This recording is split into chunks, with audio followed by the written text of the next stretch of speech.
Hello दोस्तों, आपका बहुत बहुत स्वागत है स्लीपी क्लासेस में। दोस्तों, अब हम ईपीएफओ को थोड़ा सा रीस्ट्रैटेजाइज करेंगे। ठीक है, जैसा अब हमें पता है कि हमें मिनिमम 15 डेज़ मिलेंगे और मैक्सिमम शायद ये प्लस माइनस माइनस तो नहीं हो सकता, प्लस शायद 5 या 10 डेज़ एक्स्ट्रा हो जाए, तो हम मिनिमम 20 डेज़ रख लेते हैं कि हमारे पास 20 डेज़ है। अब इसमें हमने करना क्या है, सबसे पहले हम सिलेबस देखते हैं। आपको पता है कि जर्नल इंग्लिश है, इंडियन फ्रीडम स्ट्रगल है, मॉडर्न हिस्ट्री, करंट इवेंट्स है, इंडियन पॉलिटी है, इकोनॉमी है, जर्नल अकाउंटिंग प्रिंसिपल है, इंडस्ट्रियल रिलेशंस है, general science and knowledge of computer है, और फिर general mental ability, quantitative aptitude और सोशल सिक्योरिटी इन इंडिया है। अब दोस्तों, हमें पता है कि आपने वेरियस अदर एग्ज़ाम्स भी भरे होते हैं, सिर्फ ईपीएफओ का ही नहीं भरा होगा आपने, और भी एग्ज़ाम्स भरे होंगे। तो उसमें से आप क्या कीजिए, कॉमन सिलेबस निकाल दीजिए। देखिए, कॉमन सिलेबस में आपको पता है, इसी एग्ज़ाम के साथ साथ आपने कॉमन सिलेबस जब निकाल दिया कि हिस्ट्री है, करंट अफेयर्स है, इकोनॉमी है, पॉलिटी है, इंग्लिश है और मैथ्स है। ठीक है दोस्तों, अब ये 6 टॉपिक्स आपके कॉमन निकल के आ गए और बाकी जो 3 बचे वो स्पेशलाइज्ड टॉपिक्स हो गए। ठीक है जी। तो अब इनको अप्रोच कैसे करना है, आप रेस्ट ऑफ द डेज में अप्रोच कैसे करना है? अप्रोच कैसे करना है कि if you can't change the plan, change the plan. इसका मतलब क्या है, आप पैंडमिक को तो नहीं चेंज कर सकते। ठीक है दोस्तों, we can't do anything about pandemic क्योंकि ये हमारे हाथ में नहीं है वेरिएबल, लेकिन हम अपनी प्लानिंग और स्ट्रैटेजी चेंज कर सकते हैं। ठीक है दोस्तों, अब उसको कैसे करना है देखिए। सबसे पहले आते हैं हम हिस्ट्री पे आते हैं।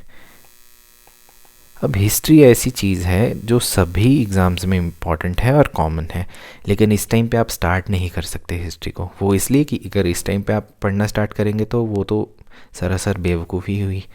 लेकिन आपने उसमें काम क्या करना है, आपने क्या करना है कि 1857 से लेके 1947 तक इवेंट्स अगर आपने जितने भी बनाए हैं, या आपने नोट्स बनाए हैं, कुछ भी है, या फिर आप कहीं से हमारे स्लीपी के चैनल से हमारी सारी वीडियोस देखते हैं, तो उसमें आपने क्या निकालना है, you have to take out important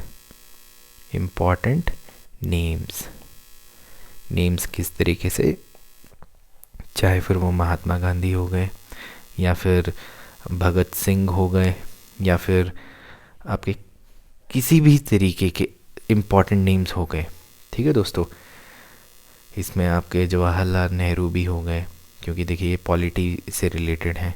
जितने भी आपके इम्पॉर्टेंट नेम्स हैं उनको आपने लिख के उनकी सभा समिति, बुक्स के नाम, इम्पॉर्टेंट नेम्स ऑफ ऑर्गेनाइजेशंस और डेट्स और सेशंस, इनके बारे में आपने रिवाइज करना है। ठीक है दोस्तों, देखिए हम तो आपको 10 इम्पॉर्टेंट क्वेश्चंस तो देते ही रहेंगे, लेकिन आपने ये इम्पॉर्टेंट नेम्स जो हैं, क्योंकि दोस्तों देखिए जब आप नेम्स के पीछे पढ़ेंगे तो आप उसके साथ साथ फिर क्या है, नेम्स के साथ साथ आप उनके साथ उनकी क्या क्या किस तरीके के सेशंस हुए थे, क्रोनोलॉजी पूरे तरीके से निकाल पाएंगे। तो ये आपने ये करना है 1857 से 1947 तक, फर्स्ट थिंग। सेकेंड थिंग आते हैं कि पॉलिटी में कैसे करना है। पॉलिटी में भी आपने सिमिलरली चैप्टर वाइज काम करना है। चैप्टर वाइज कैसे कि मोस्टली हम लक्ष्मीकांत पढ़ते हैं, तो जैसे अगर हमने कोई फर्स्ट चैप्टर ले लिया, सपोज प्रियम्बल ले लिया है, ठीक है जी, तो अगर हमने प्रियम्बल ले लिया है तो उसमें मेक श्योर कि आपके इम्पॉर्टेंट चीज़ें क्या क्या हैं। इम्पॉर्टेंट चीज़ें कि उसमें से सबको पता है कि 42nd अमेंडमेंट है, या फिर कौन कौन से वर्ड्स ऐड हुए थे, या फिर कौन से केसेस थे, इनको आपने रिवाइज करना है। ठीक है दोस्तों, ये हो गया आपका हिस्ट्री। फिर आते हैं हम करंट अफेयर्स।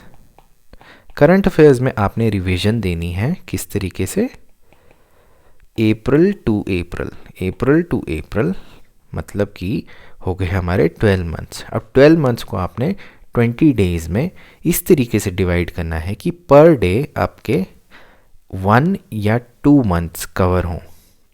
ठीक है दोस्तों, 1 या 2 मंथ्स कवर हो फॉर द रिवीजन। और दोस्तों ये आपको ही करना पड़ेगा, आपके पास सारे सोर्सेज अवेलेबल हैं। स्लीपी में हमने ऑलमोस्ट इस चैनल पे भी और मेन चैनल पे भी हमने ऑलमोस्ट हर चीज़ की वीडियो डाली हुई है, आप वीडियो एक्सप्लोर कर सकते हैं। ठीक है दोस्तों, और साथ ही साथ हम आपको 10 इम्पॉर्टेंट क्वेश्चंस तो उसकी सीरीज़ देते ही रहेंगे। ठीक है दोस्तों, फिर आते हैं इकोनॉमिक्स। अब बोलेंगे सर इकोनॉमिक्स का क्या किया जाए। इकोनॉमिक्स में आपने कुछ नहीं करना है, आपने सिर्फ और सिर्फ टर्मिनोलॉजीज़ के ऊपर फोकस करना है। टर्मिनोलॉजीज़ क्या होती हैं, शायद आपके जीडीपी हो गई, जीएनपी हो गई, ठीक है दोस्तों, जीएनपी हो गई या एनपीएज हो गए, इस टाइप से आपकी जो टर्मिनोलॉजी है उस पर फोकस करना है। तो आपके क्या हो गए, 1 2 3 4 हो गए कवर। और कौन से बचे थे, फिर आपके बचते हैं इंग्लिश। इंग्लिश और मैथ्स का एक कॉमन अप्रोच रखनी है। देखिए दोस्तों, आपके पास अब ये गोल्डन 20 डेज़ का टाइम अगर मिला है तो इसमें अप्रोच क्या होनी चाहिए आपकी, 20 × 20 words, that is like 400 words आपके हो गए, एंड 20 × 20 मिसलीनियस क्वेश्चंस इंग्लिश के।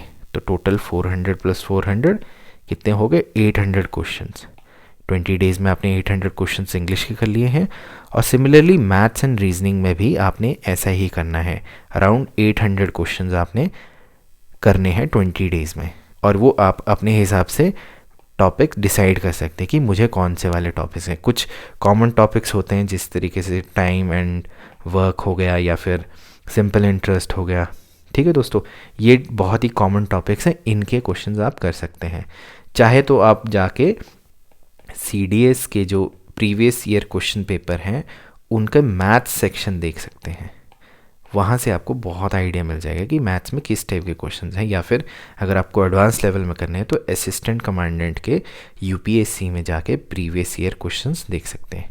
ठीक है दोस्तों, अब ये तो आ गए आपके 6 थिंग्स के अप्रोच। अब आते हैं कि journal accounting principle, industrial relation और लेबर लॉज और सिक्योरिटी लॉ क्या करना है।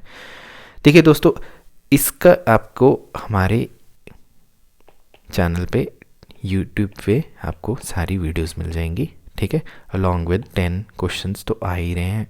देखिए, इसको इन तीनों चीज़ों को स्टार्ट नहीं कीजिएगा, अगर फिर से स्टार्ट मत कीजिएगा अगर आप फ्रेश माइंड से हैं, क्योंकि अगर वो किया तो that will be suicidal in 20 days में। ठीक है दोस्तों, और रही बात इंडस्ट्रियल रिलेशन, लेबर लॉस, उसके भी हम 10 क्वेश्चंस कर रहे हैं, तो वो मोर देन इनफ होंगे आपके लिए। ठीक है दोस्तों, और सोशल सिक्योरिटी इन इंडिया के भी क्वेश्चंस आपको मिल जाएंगे, 10 क्वेश्चंस रेगुलरली। ठीक है दोस्तों, अब आते हैं हम टाइम टेबल पे। मोस्टली बच्चों का सबसे बड़ा प्रॉब्लम रहता है कि इस टाइम कैसे मैनेजमेंट करें। मैं आपके पास 2 टाइम टेबल देने वाला हूँ। 2 टाइम टेबल किस लिए, time table 1 is for morning people and time table 2 is for late night people. ठीक है दोस्तों, ये बहुत ही ज़्यादा इफ़ेक्टिव टाइम टेबल है। मॉर्निंग में अगर हम देखा जाए तो किस तरीके से स्टार्ट कर सकते हैं, ये देखिए 5 AM अगर आप उठते हैं, 5 AM if you are getting up, so don't start studies immediately. 5 to 6 जो है, 5 to 6 AM please take time for your own self. मतलब उसमें आप फ्रेशन अप हो जाइए या फिर टी बना लीजिए या बाहर थोड़ा वॉक कराइए। ठीक है, उसके बाद 6 AM to 7:30 जो है, देखिए ओनली 1.5 आवर की एक शिफ्ट रखें। 6 to 7:30 1.5 आवर्स की जो है आपकी, उसमें आप टॉपिक 1 ले लीजिए। ठीक है दोस्तों, देखिएगा किस तरीके से। उसके बाद 7:30 to 8 आप रेस्ट कीजिए। 8 to 9:30 आप नेक्स्ट आ जाइए 1.5 आवर्स, उसमें अलग टॉपिक लीजिए। 9:30 to अराउंड 11, 9:30 to 11 आप ब्रेक लीजिए, टेक अ ब्रेक। ठीक है दोस्तों, दिस इज़ अ ब्रेक। और उसके बाद 11 to 1 ये वाला जो है आपका 2 आवर्स का होगा।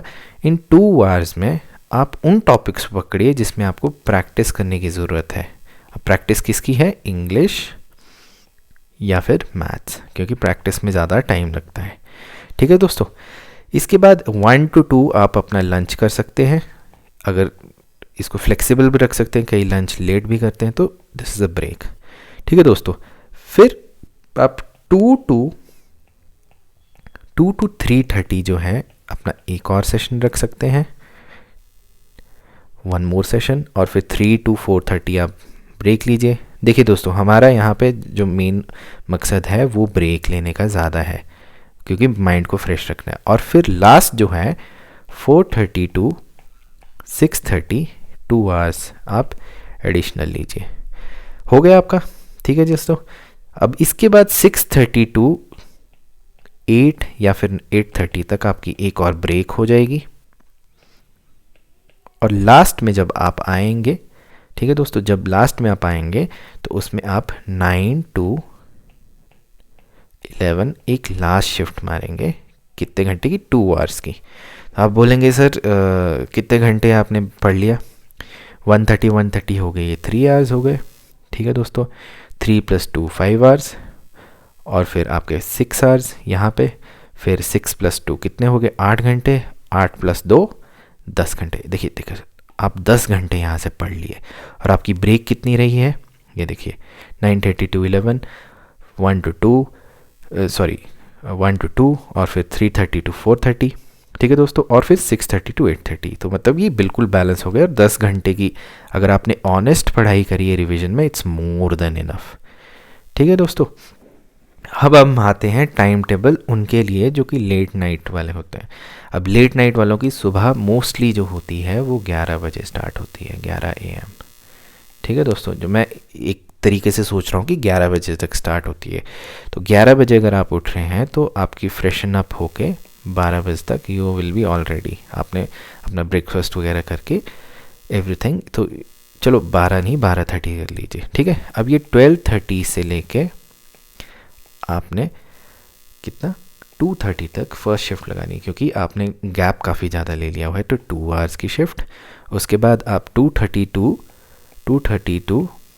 3:30 आपकी एक ब्रेक होगी, ब्रेक। फिर 3:30 to 4:30 आपकी नेक्स्ट शिफ्ट होगी। देखिए अब आपकी जो लेट नाइट वाले हैं उनकी शिफ्ट जो है थोड़ी सी ज़्यादा रहती है। ठीक है, मॉर्निंग वालों की शिफ्ट थोड़ी कम रहती है। वो डिपेंड करता है कि आप अपने हिसाब से किस तरीके से बना सकते हैं, but usually this goes with it, क्योंकि हम भी इन दोनों प्रोसेस में रह चुके हैं। मैं इन दोनों प्रोसेसेस में रह चुका हूँ, इसलिए आई कैन एक्चुअली अंडरस्टैंड कि ये किस तरीके से है। ठीक है दोस्तों, फिर 4:30 से लेके 6 आपकी एक ब्रेक रहेगी, और 6 to 8 या 8:30 तक till your dinner time you will have 1 session study, मतलब 2.5 आवर्स का। और फिर आपकी अगली सेशन स्टडी क्या रहेगी? अगर आपने डिनर कर लिया है तो 9 to 11 1 2 आवर्स की। फिर उसके बाद आप हाफ एन आवर की और ब्रेक ले सकते हैं, और 11:30 to आपके हो सके हैं तो 11:30 12:30 एंड 1:30, और आपकी आ गई 2 घंटे की।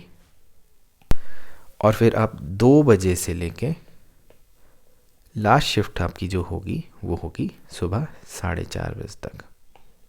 तो ये आ गई 2.5 घंटे की। ठीक है दोस्तों, तो अब देखिए आपकी कितनी आ गई टोटल? 2 + 2 4, और ये आपकी कितनी हो गई?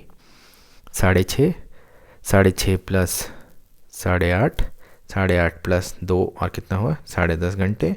और आपकी एडिशनल कितनी आ गई?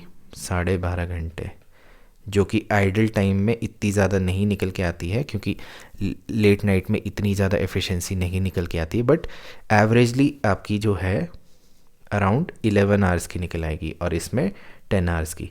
तो 10 से 12 घंटे की बीच की स्टडीज़ आप आराम से कर सकते हैं।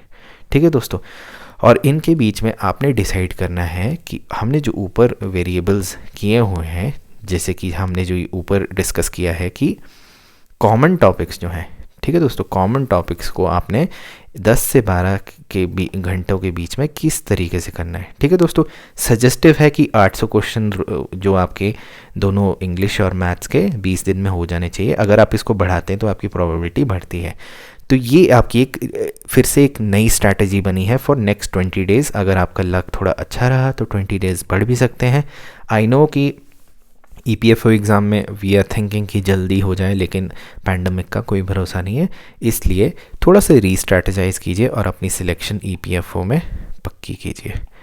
तो हमें कमेंट सेक्शन में बताइए आपको ये स्ट्रैटेजाई वीडियो कैसी लगी, और आई होप आप सब ठीक हैं, अपना मास्क पहन रहे हैं, घर पे रहिए, थोड़ा सा मोटिवेशन रखें अपने साथ और धैर्य रखिए, हम सब आपके साथ हैं। ओके दोस्तों, टेक केयर, बाय बाय।